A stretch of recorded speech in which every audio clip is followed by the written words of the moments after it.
Hello and good morning, dear viewers. You're most welcome to the DAKTARI program.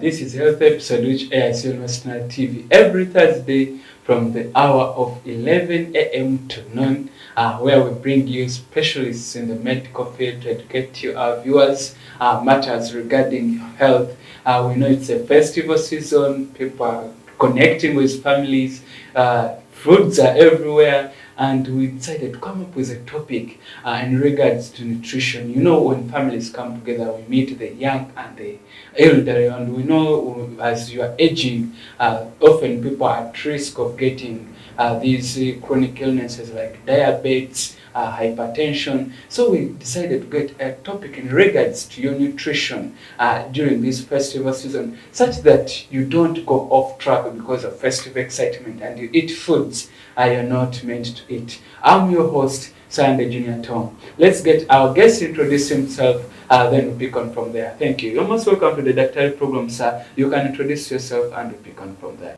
Thank you, Mr. Sunday.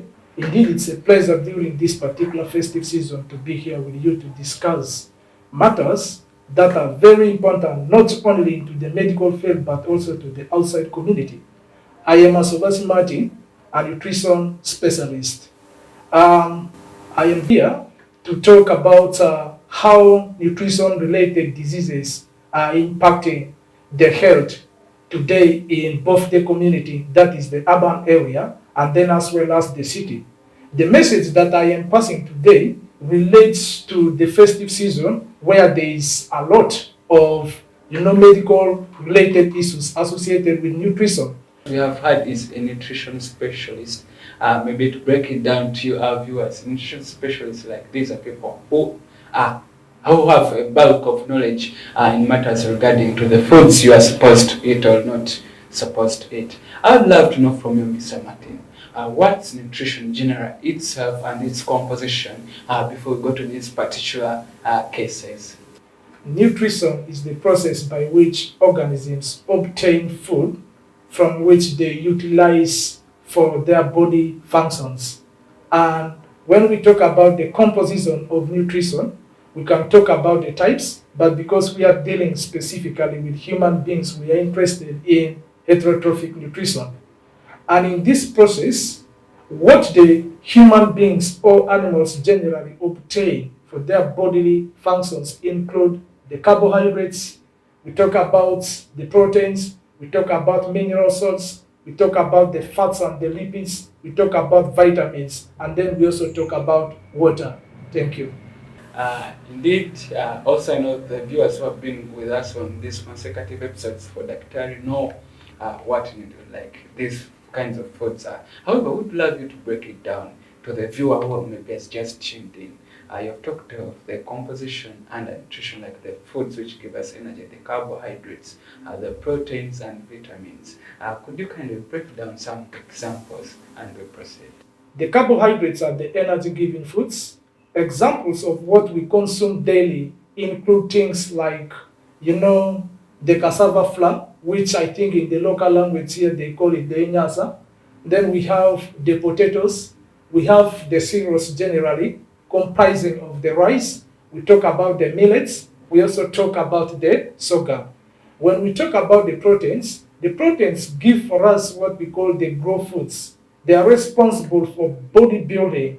And examples of what we consume include the fish, the eggs, we talk about the poultry, among others. But we can also obtain what we call the plant proteins.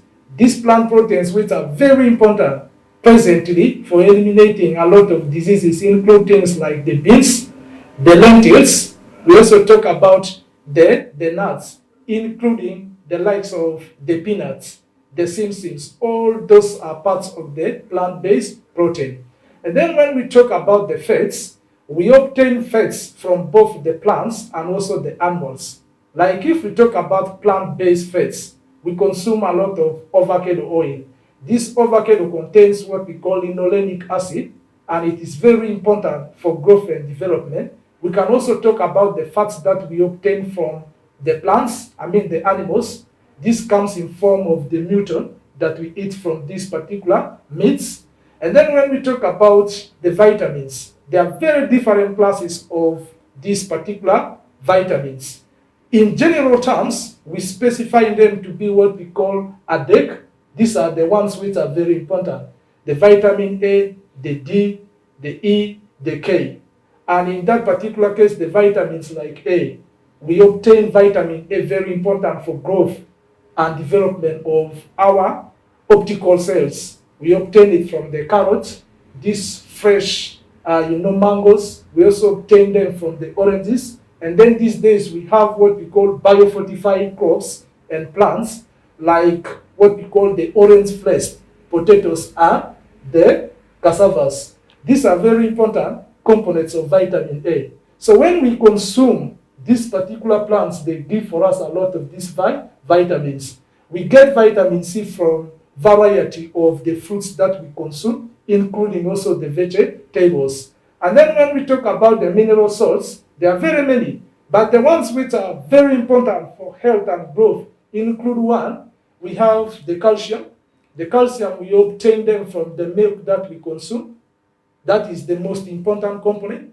But then also within the plants, we can obtain the calcium from the sunflower seeds. And then we have zinc. Zinc is very important component of the mineral salts that is required for, wound healing. It is also required for growth of the reproductive cells. And then the most important one, which I think most of us are aware of, is the iron. Iron, we obtain it from the red beans. We obtain it also from the meats as well. And we obtain it from the sorghum and the millets. So this particular iron is very important in preventing anemia in both what we call the neonatals. These are the young children, and then as well as the pregnant women. Sometimes they give from them in form of the folic acid. And then we have the last important component, which we consume every day. It comes in form of iodine. And we obtain the iodine from the iodized salts. Thank you. However, we would love to know from you, when we come to, we always have a balanced diet. Should I have all these foods on a plate to maintain a balanced diet? A balanced diet, by definition, is that particular meal that contains all the required food composition in the right amounts. That is to start with. It is advisable to consume food at the right quantities and at the right time, and including it in a balanced terms. So specifically, if we are to speak about what we are to consume every day, we need to have all these balanced diets in our meals. If not in a meal, we can consume all of them in a day. Thank you. Then also, since we are looking in nutrition in these specific medical illnesses, maybe cases like the diabetes and hypertension, could nutrition, like the foods we eat daily, put us at risk also of getting such illnesses or diseases? You have brought in a very nice question which is related to the current festive season. Nutrition-related diseases apparently are one of the most pressing issues in the modern times. We realize that these days people don't mind of what type of food they consume, not knowing that this one has a lot of health implications into the society. Delving into what you are trying to bring closer to discuss, when we talk about the types of food we eat that can result into diabetes, we can say that diabetes, by definition, is a term where the body is unable or is less able to regulate what we call the blood glucose level in the body. That is what the viewers have to understand when we talk about diabetes. So specifically, these diabetes are not related to the type of the food that is consumed. Diabetes is brought as a result of what we call insulin deficiency. However, there are some particular risk factors, like the type of food you consume, that can result into what we call diabetes. So specifically speaking, my host, diabetes can come in form of what we call diabetes type 1. This diabetes type 1 is what we call the insulin dependent. We are talking of insulin. What's insulin? Insulin, let's put it in a very layman's language, it's a chemical produced in the body that is by what we call the pancreas. And it is responsible for regulating the level or the amount of glucose in the body. Then also you are taking us through the types of diabetes. You are taking us through type 1. Are there other types? We also have what we call the type 2. This type 2 is what we call the insulin independent. It doesn't depend on the insulin to regulate the concentration. And this is the most common type that we usually obtain, ranging from the age of around 18 to above. It is usually brought as a result of insulin resistance. As I mentioned, insulin is responsible for regulating the amount of glucose in the body. And this one here is specifically done by the organ termed to be the liver. So when the insulin faces resistance, definitely what happens is it is failing to regulate the amount of sugar in the body. But also we have other types of diabetes which we can bring. There is what we call the malnutrition diabetes. This one occurs usually in communities or in societies where there is what we call carbohydrate overload, given some specific context within a rural. Sometimes there is a lot of food that is produced, and sometimes there is deficient amount of food that is produced. So that one creates what we call an element of boom and carbohydrate overload, where we consume a lot of carbohydrates. So that gap between the high and the low amount of the food now results into what we call insulin resistance. And then the last one, which I can bring for the viewers, is what we call the gestational diabetes mellitus. This one occurs in pregnant women, brought as a result of the physiology of the baby producing its own sugar and insulin. And it is very common within the pregnant women. Thank you. He has given us these types of diabetes and how they are, like type 1, which is insulin dependent, type 2 insulin independent, and also the gestation, which he said comes during pregnancy. However, I would love to know from you, should I call it a myth? There are beliefs in the community that eating too much sugar, maybe in your youth stages or maybe young stages, can predispose someone to getting diabetes. How true is that? Indeed, that is one of the most difficult myths that we are trying to eradicate within the community. And as I mentioned, that this particular diabetes, or what very many people in the community call diabetes, is usually related to consumption a lot of sugar in the community. But I would like to break this one very clear to the community today. Consumption of high amount of sugar does not result into diabetes. That is one.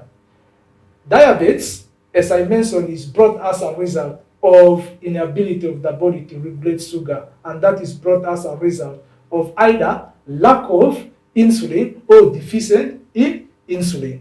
However, when we talk about consumption of high amount of sugar, it is a predisposing factor. That means it can increase the resistance of the insulin, and therefore the insulin will fail to regulate the blood sugar level. That's why we usually bring in that particular concept. Thank you. Okay. I hope the viewers have gotten to know that these sugars don't necessarily cause diabetes, however, they can predispose you.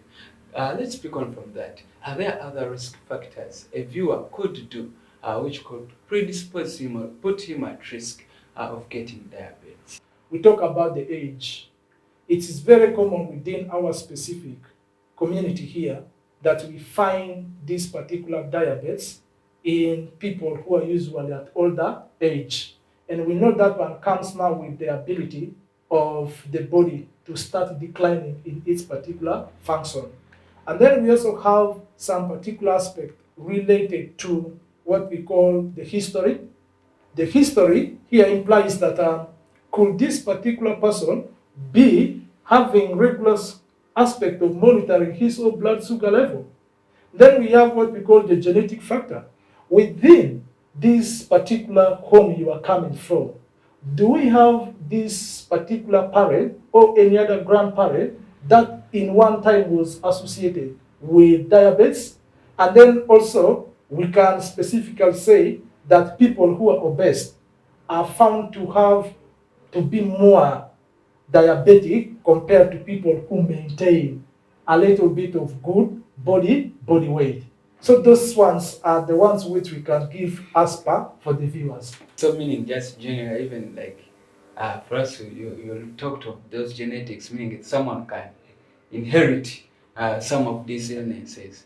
I would also would love to understand from you, since we are going to talk mainly on the nutrition or the foods these, let me say, clients or people living with diabetes should eat. We would love to know some of the simple, maybe okay, not simple, some of the presentations one could look at and suspect they could be living with diabetes.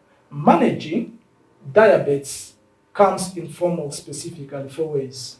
We have one, the dietetic therapy, which I am here for. We also have the concept of what we call managing the weight. We have the exercise, and then we also have what we call the education aspect. We have what we call the medical nutrition therapy. That one is the one which people are well aware of. So once you go and you are diagnosed with diabetes, they do what we call individual referral nutrition therapy. You are given counseling and education by your trained registered dietitian or even sometimes your doctor to follow some specific rules when we are FA. So with respect to what you have asked, I want the viewers to understand this in very critical terms. If your blood sugar level goes very high, that one will be very dangerous to your body cells. And if it becomes very low, it also becomes very dangerous to you. So specifically, we classify these particular foods in terms of the level of the sugar that they produce after consuming a meal. And because we mentioned carbohydrates being one of the most important aspects of the energy, though it is usually fat that gives a lot of energy, the body prefers using carbohydrates. So these particular foods are classified according to their level of giving out sugar. We have high glycemic index food. The glycemic index foods which are very high are those ones which give for us sugars of around 70 grams above. And then we have the ones that give for us the medium sugar level. Those ones are what we call the medium glycemic index food. Those ones give for us between 55 to 69. And then we have the low glycemic index food. These ones give for us below 55. So apparently, it is advisable during the management of these clients who are diabetic to avoid these high glycemic foods. Why? Why? Because the body is regulating the concentration. You know you're already diabetic. That means the insulin has to make sure that the amount of sugar in the body is maintained constant. Otherwise, it will be very dangerous to the body cells. So these high glycemic foods here usually give for us high amount of sugar after consumption, and it will result into spike into the body's glucose, which will destabilize the metabolism or how the body functions. Thank you. Actually, I've got to understand that very well. That these people who are living with diabetes, their body is unable to control these glucose levels in their blood. Exactly. So meaning they have to eat foods which would again add more glucose in their body, which you have told us are the low glycemic index foods. However, we would love you to give us examples in the low glycemic index foods. Which foods our viewers who are living with diabetes should eat, and also give us examples in the foods which are which have high glycemic index, such that our viewers don't eat such foods during this festival season, maybe due to excitement. These high glycemic index foods are the ones which we consume. One, we have the sugar-based. These sugar-based foods usually comes in forms of the pastas. These highly baked sugars which we usually consume. These breads that are high in sugars, those are the pastries I'm talking about. And then we have the sweets, the sugars, the soft drinks, which people like. Soft drinks are very bad to our health. We have the energy drinks that comes around. And then we also have what we call the honey. This honey has a high amount of sugar. it is released quickly. And in our terms, we usually say that the energy and the sugar present even within this particular soft drink, the body doesn't utilize them.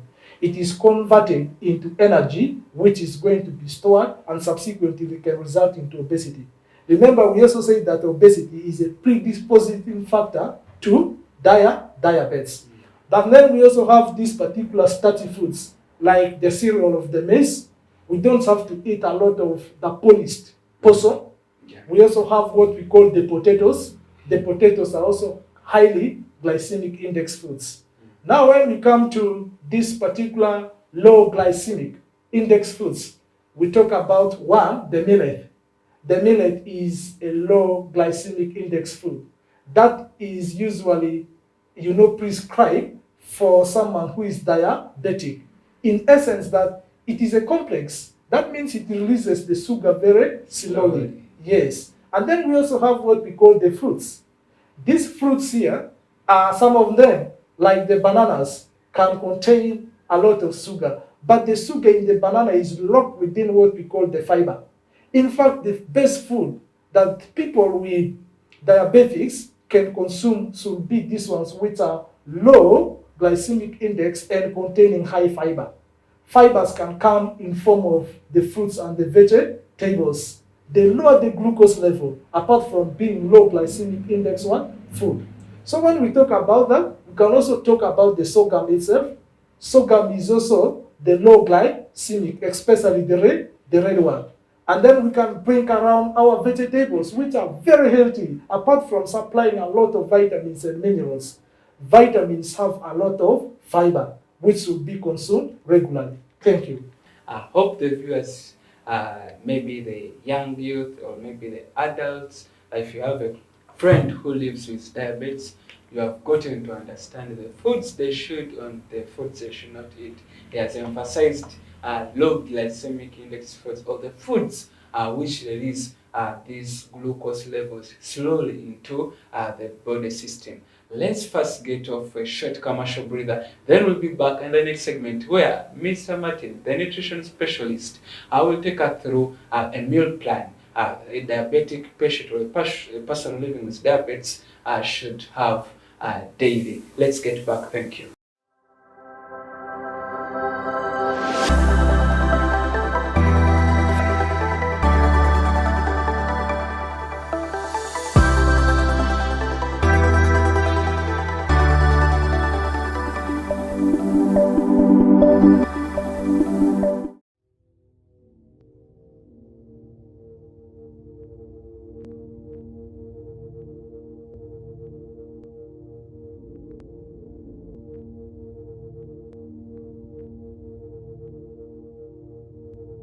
West Nile TV, lighting up the region.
Ekiki? Ng'owangula. Nsasula emyezi 3 n'empangula. Hey! Ha!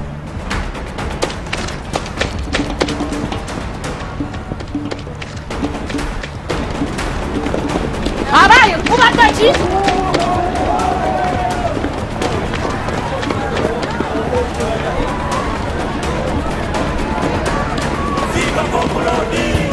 Kituufu wensasula emyezi 3 mpangula.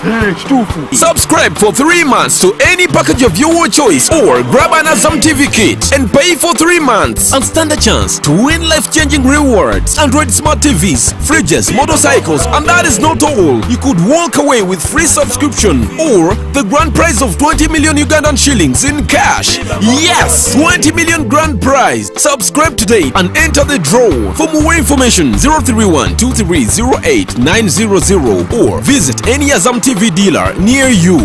Azam TV, entertainment for everybody.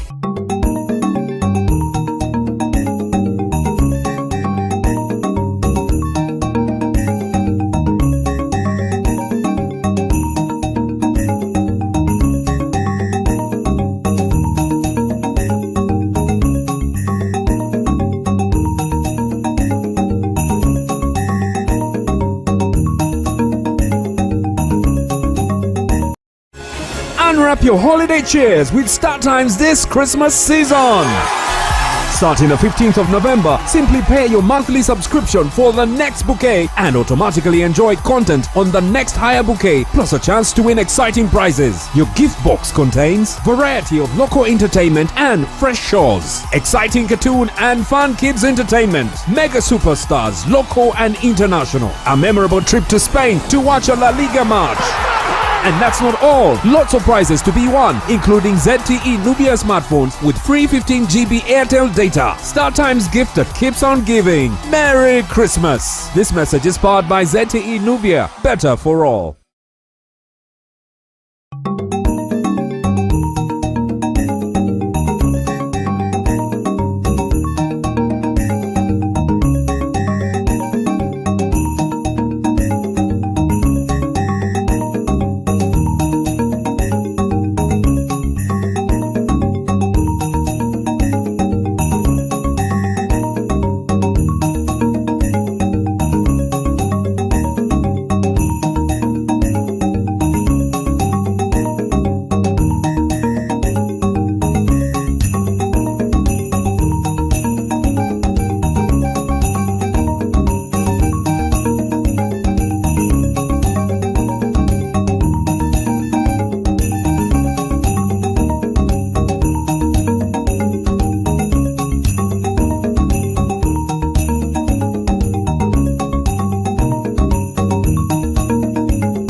West Nile TV, lighting up the region.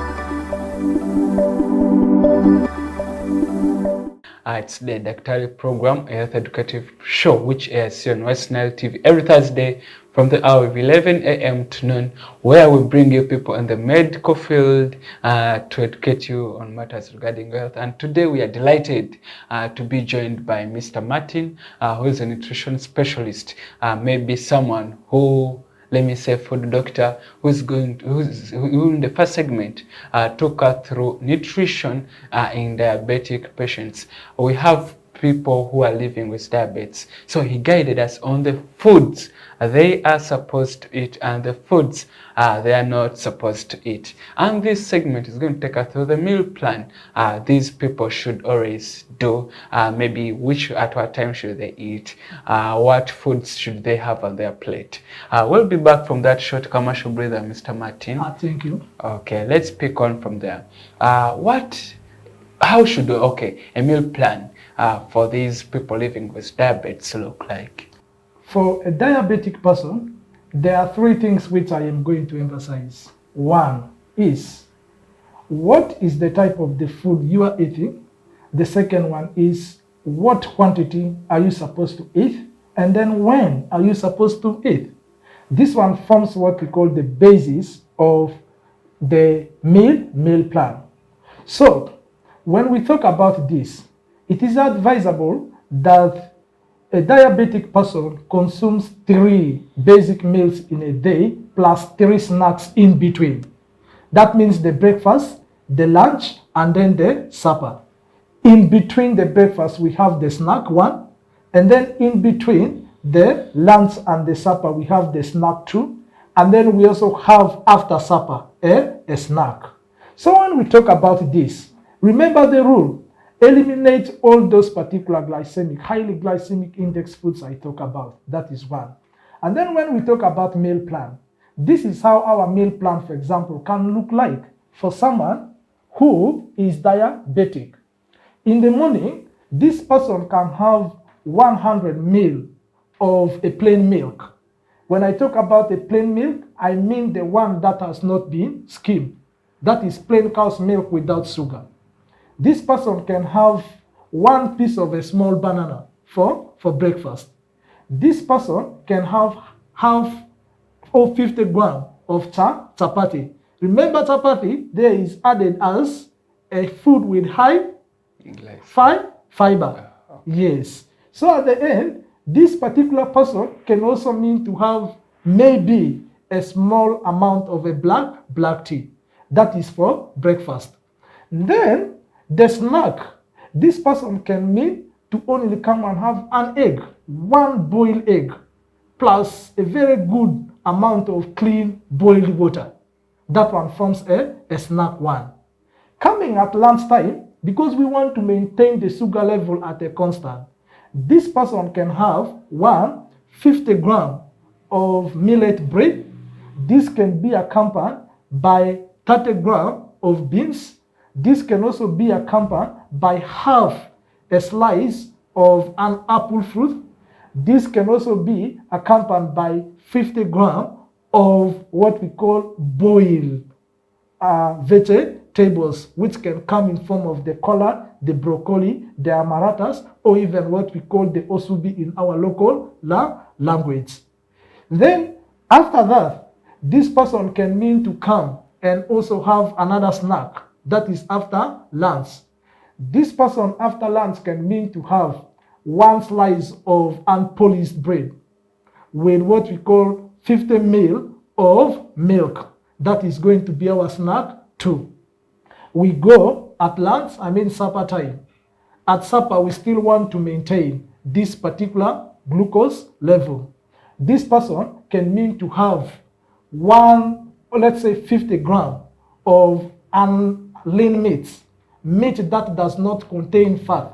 Fats are not required for people who are diabetic. So when we talk about the lean meat where the fat has been removed, this person can mean to have, 50 grams of calories. Yes? And then this particular person again can mean to have, 50 grams of vegetables. I mentioned the likes of the collards, the broccoli. We can also talk about the spinach, because there are many here within our region. We have the green leaves of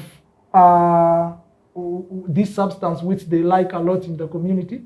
Osobi, they like it. We have very many of them. The sukuma wikis, you can add those ones in boiled form. And then we can also add half piece of banana. That one makes our complete meal. And then lastly, before going to sleep, that late snack is very important to spike up the sugar level. Remember, it is advisable always to not skip your meals and to give long duration for hunger. Otherwise, you will suffer from a condition of low sugar level, which we call hypoglycemia. And that one is very dangerous to the body. Okay. Thank you. All right. You have gotten to understand or get equipped with knowledge on how a meal plan, or maybe the times someone who is living with diabetes should often have their meals or foods. However, I would love to know from you, when you are taking us through the meals and the periods to eat, you were saying snacks. Why should these people living with diabetes always have snacks in their meal plan for the day? Is a meal that is eaten in between the main meals. So these snacks are very important to spike up and to maintain what we call the glucose concentration in the body. That is what we need to understand. Remember, we are trying to maintain the blood glucose level. And as we try to do this, here we are talking about the fact that the glucose doesn't have to be very low. So the importance of the snack is to make sure that the blood glucose level doesn't come back very low. Thank you. I hope the viewers have gotten to understand that why they always have these snacks. It's to ensure that their glucose levels don't go low. Because also, I'm imagining it, you are telling these people to eat foods which are releasing glucose slowly, meaning they are at risk also of maybe having low energy in their body, so you're bringing these snacks. Also, we would love to know from you how a plate should look like of a person living with diabetes. You know, often they say maybe half should be this, quarter of the plate should be this. We would need to know from you. Just like when I was describing for you a meal plan, we spoke about the quantities. So when we talk about that, a plate, for example, of a diabetic person that is consuming lunch can have the following. We can have a carbohydrate, and this carbohydrate can mean to contain only 50 grams of the millet bread. We can have 50 grams of boiled, let's say a sukuma wiki added there. We can have 100 ml of skimmed milk, unskimmed milk. Yes, and then we can also have, let's say, an apple, which is present. That one makes up what we call a complete plate. Together, this one should be always accompanied by taking a lot of water. Okay. However, we would love you to describe for us using a fist. You know, when you talk in terms of those amounts, maybe like 100 grams, 50 grams, a viewer may not understand it. When we talk about, let's say, a 100 gram of a bread, if you see this fist of mine, this fist is too big, and this fist here you are seeing is even above 100 grams. So when we are talking about 50 grams, for example, of millet flour, it can even be half of what? The fist of mine here. And remember, when we are describing these particular plates, the idea is to maintain the balanced diet from all the food nutrients apart from the excessive fats and the highly glycemic index. That is it, one thing we know. For example, when we measure a banana, medium-sized banana is equivalent to around 50 grams. Okay. Yes. All right. It means 100 grams of maybe millet bread. It should be like almost half his fist. And also maybe for the other foods like the vegetables like spinach. However, also would love to know from you, is there anything you would love to add in regards to nutrition of the people living with diabetes before we transition to hypertension? For the viewers, I would like you to understand this. Nutrition-related diseases, particularly with diabetes, can be managed either medical or dietetically. So it is advisable we know what to eat. We know what we consume. We have to make sure that we do some little exercise. That is very important. Maintain healthy body weight, and reduce the consumption of these soft drinks, which increase insulin resistance predisposing us to what we call the type 2 diabetes. So as the festive season comes, there is no need for us to overload ourselves with a lot of carbohydrates and soft drinks as a result of excitement. Okay. Thank you. Now we transition to nutrition in hypertension. We would need to know from you, what's hypertension? Hypertension in the community does not segregate whether you're coming from a rich or from a poor family.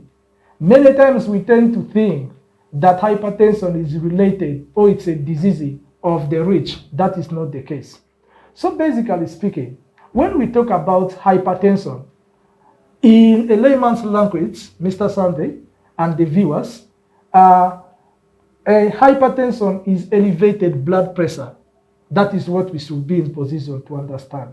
And when we are talking about that, we measure blood pressure using millimeter per mercury. And when your blood pressure goes above 120 millimeter per mercury, we usually say that you have elevated blood pressure or hypertension, which is the medical term. Thank you. Okay. You have taken us through that. Hypertension is this, because for us we always hear people are going to say that pressure, and as told us it's all about having high pressure.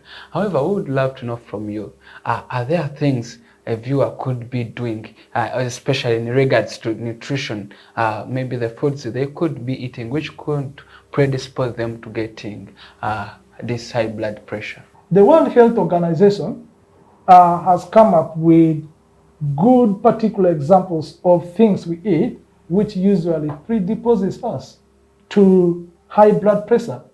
And among this one here, to the viewers, which we do every day, is high intake of sodium.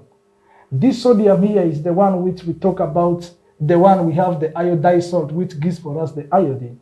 It is advisable for, everyone to eat less than 5 grams of salt in a day. And this salt here should be boiled. The high amount intake of salt you take, the higher the blood pressure. That is one causes. The second one is consumption of saturated fats. These saturated fats are the ones we obtain from the animals. Those ones are very bad. And remember, this is the festive season where people consume a lot of meat, coming from the pork, coming from the button, and etc. Those ones are not good. And then, whereas it cannot be related, it has also been shown by research that people who smoke and high intake of alcohol result into a lot of blood pressure or high blood pressure. And then specifically also these carbonated drinks here are one of the causes of this.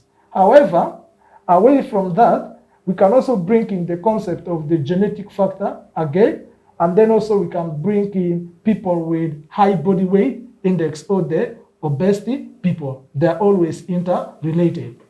Okay. All right. Thank you very much, Mr. Martin. I hope the viewers have gotten to understand, since it's a festival season, has told us the foods which could also put you at risk of getting this high blood pressure, like eating these saturated fats in maybe got from meat, and also those who like the pork. We would also need to know from you, are there ways a viewer could minimize the intake of these foods which could predispose him to getting this high blood pressure? We have to limit the intake of salt less than 5 grams in a day. That is very important. Research has shown that people who consume less than 5 grams of salt in a day have very stable blood pressure. And we know blood pressure is usually associated with a lot of cardiovascular diseases, as well as what we call the stroke that affects us very much these days. And then secondly, we need to eliminate the consumption of these saturated fats. In layman terms, let me say these fats that are coming from the animals. We can get these particular healthy fats, which we call polyunsaturated fatty acids, from the avocado oil. But if we want the animal fats, we can obtain it also from the fish classes. And then we have the cyanide oil, the ones which we also obtain from the butter the peanut butter, and then the same. Then we need to eliminate the consumption of these soft drinks and the energy drinks together. Apparently, we don't understand that this energy in these soft drinks here are not usually utilized by the body. They are converted into excess energy and stored into the body. And specifically speaking, viewers, you will understand why men usually develop high pot-bellied stomach. Central best. Exactly. So that's what we call the 100 fat deposition. And that one is very bad because high amount of fat arising as a result of consumption of these particular foods here and soft drinks can result into narrowing of the blood vessels, that is the coronary, and then as well as the arterial supplying blood to the hearts. So we need to minimize that one as well. We also need to minimize or reduce or consume in moderation alcohol. Alcohol has a lot of energy, by the way. And each of these energy, as I mentioned before, cannot be used by the body. It is usually stored and converted into energy. However, it is also advisable that we consume a lot of fruits and vegetables because they contain a lot of minerals like the calcium, the potassium, the magnesium. These minerals are very important in regulating blood pressure, specifically even the functioning of the heart. If you can consume, for example, 1 banana per day, which is very rich in magnesium and calcium, your blood level is going to be regulated. So, as we try to focus into what we are eating, understand the concept of consumption of foods that are rich in potassium and magnesium as well as calcium. Key to note, he has emphasized people to leave these saturated fats. However, which foods, because in the first segment you told us fats also are part of the nutrition someone should take. Which foods have safe fats for the viewers to eat in regards to those who are living with high blood pressures? The oil in avocado is very important. We have fish. The oil in fish, it has omega fatty acid 6 and omega fatty acid 3. These are what we call very healthy foods that contain good oils and fats for consumption. We can obtain some of these particular oils also from the peanut butter, which we call the G-nuts. We see how they are usually prepared. The sea nut butter. The plant oils are usually very good. Yes. Okay. And also, as we come to the closure of the program, we would love you to give in your message also in regards to Christmas to the viewers as they are celebrating this festival season. Dear viewers, I would appreciate that when we roll into this particular festive season, it comes with a lot of excitement, where there is always going to be a lot of food feast. But this food feast that we want to delve in during the festive season, remember, also has a lot of health impact. It is better we stick to consumption of our healthy foods, fruits, vegetables, taking a lot of water, and then at the same time, we have to ensure that we minimize and moderate the consumption of these soft drinks as well as this particular alcohol. Otherwise, failure to do that, it will result into a lot of health issues which will have a lot of detrimental effect, not only on us, but also to our future parents, since management is very hard. With this, I would like to say Merry Christmas and Happy New Year. Take care of your health nutritionally. Thank you. From us as West Nile TV to you, our esteemed viewers, I will wish you a Merry, Merry Christmas full of joy, and thank you for choosing to always watch us. And please, your nutrition is your own priority and your key obligation you're supposed to do. Remember, a healthy body is a healthy mind, and a healthy mind is a wealthy pocket. Please take care of your body and also of your nutrition, and mind what you eat. I have been your host, Sunday Junior Tom, together with Sophie behind the camera. Till we meet again next Thursday. All the best.